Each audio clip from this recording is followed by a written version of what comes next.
চৈত্র sell আমাদের দেশে চৈত্র মাস পড়া থেকেই কিন্তু মানুষজন গড়িয়াহাট মার্কেট অথবা হাতিবাগান মার্কেটে ছুটে যান এই চৈত্র সেলের টানে। আর আমি তো দেশের বাইরে রয়েছি, দেশের বাইরে থাকার জন্যে কিন্তু এই চৈত্র সেলের অনুভূতিটা একদমই পেতাম না। তবে হঠাৎ করেই সুইডেনে পেয়ে গেলাম চৈত্র সেলের আনন্দ। চলে গেলাম ছুটতে ছুটতে দোকানগুলোতে, আর গিয়ে দেখলাম 70% 80% অফে প্রচুর জামা কাপড় পাওয়া যাচ্ছে।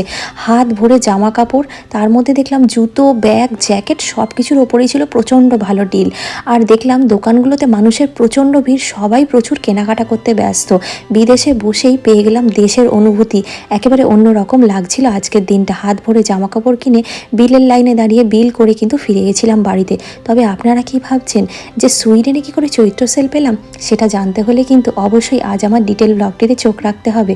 দেখতে কিন্তু ভুলবেন না, ভালো লাগলে অবশ্যই আমার চ্যানেলটি কিন্তু সাবস্ক্রাইব করবেন। ভিডিওটিতে অবশ্যই লাইক কমেন্ট করে জানাবেন কেমন লাগলো।